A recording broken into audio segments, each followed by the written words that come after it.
Let's make some fire lasagna soup. This was, oh my gosh, so bomb. I'm going to start out by browning hot sausage. You can use any sausage you want, even ground beef, but hot sausage was just my choice. Plus, I like my food with a little kick. I'm going to take it out when it gets a little bit brown. Add some olive oil to my pan to saute about half an onion. And then I season my onions with a little salt. Helps sweat them out as well. And then added about 5 to 7 garlic cloves after my onions been cooking for about 5 minutes. 2 tablespoons of tomato paste and about 28 ounces of crushed tomatoes. But you have to crush them up pretty good. You see they're pretty chunky right here. I was literally crushing them for like 5 minutes.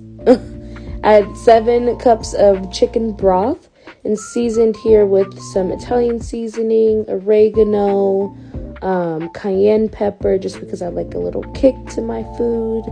And then, of course, the basics of garlic powder, onion powder. And then I finished it off with some crushed red pepper flakes. And then, of course, salt, guys. Come on, salt your food. Mix that up, and then I added my sausage back in the pan and let it simmer for about 15 minutes.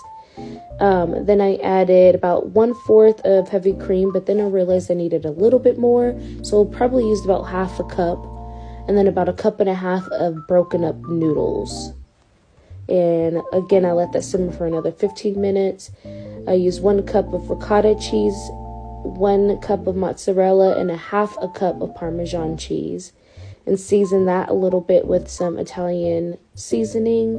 And you're going to use this for your filling or for your topper of your soup. Look at that. Oh my God. Look, ooh, look at that. Oh my God.